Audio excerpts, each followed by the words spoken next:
Hello. Here we have the constant current source circuit, where we will find that no matter what load resistance we have going into the collector of the transistor, the current across it will be constant. So here is one measurement of VC and VE.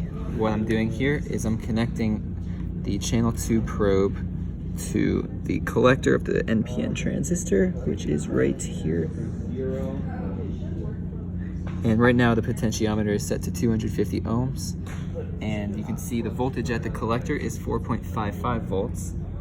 While when I move the wire down to the emitter, right here, the measurement we get is close to before, 1.7 volts. Here we have the voltage amplifier circuit.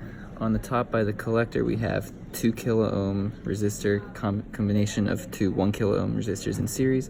And at the bottom we have another 1 kilo ohm resistor. The gain of this circuit is given by the resistance of the collector divided by the resistance of the emitter, which is 2 divided by 1, which is 1, which is 2.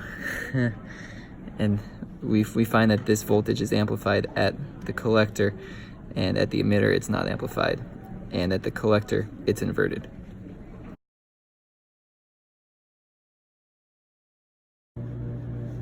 I'm now going to show you the voltage at the collector versus the input voltage.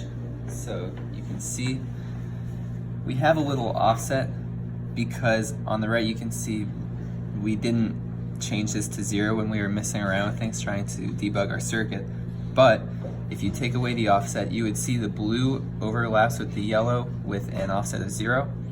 And you can see that at this point, the blue is at its peak and the yellow is at its trough, meaning the phase is 180 degrees. And you can also notice that the gain is 2 because the peak-to-peak voltage is twice that of the input. So then, if we look at the network sweep, we see the gain is approximately 6 decibels as we calculated. But as frequency increases, that begins to degrade over time. And same goes for the phase, where it's 180 degrees, but with higher frequencies, the transistor isn't able to keep up as well, and you see a slope downwards.